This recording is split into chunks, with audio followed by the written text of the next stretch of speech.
አነሰ ከተባለ $25 በዛ ከተባለ $125 የሚከፍል ግን መሉኝ አልደብቅም እኔ ምንም አይነት ነገር ያው ፎሎ አድርጉና ተከታተሉ። መስራት የምንፈልግ መለወጥ የምንፈልግ ግን መስመሩ የጠፋን መንገዱ የጠፋን አሁን ያለንበት ህይወት ደስታን ያልሰጠን ደስታን የነጠቀን መስራት እንፈልጋለን ግን በጣም በብዙ ሲስተሞች ተይዘን ያለን ሰዎች አለን። አንዳንድ ሀበሾች ግን ድህነታችንን እንወደዋለን።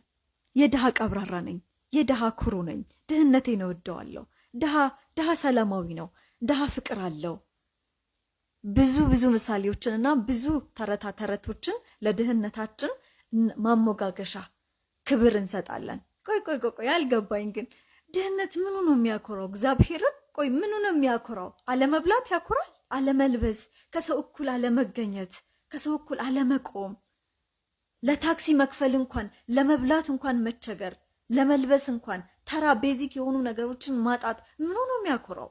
እስፔሻሊ ሰራተኞች፣ ተማሪዎች፣ ቤት የተቀመጣችሁ ሰዎች፣ ስራ አጣችሁ በንግድ ምክንያት ካስራችሁ ቤታችሁ የተቀመጣችሁ በጣም ብዙ ሰዎች አላችሁ። ህይወታችንን ማሻሻል መቀየር እንችላለን። ሊያውም ቴክኖሎጂን በመጠቀም ህይወታችንን ማሻሻል መቀየር እንችላለን።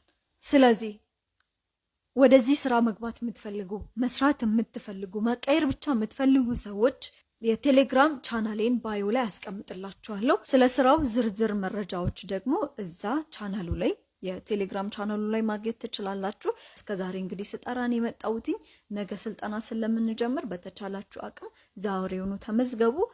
ሙሉ መረጃ ከዛ ላይ ማግኘት ትችላላችሁ።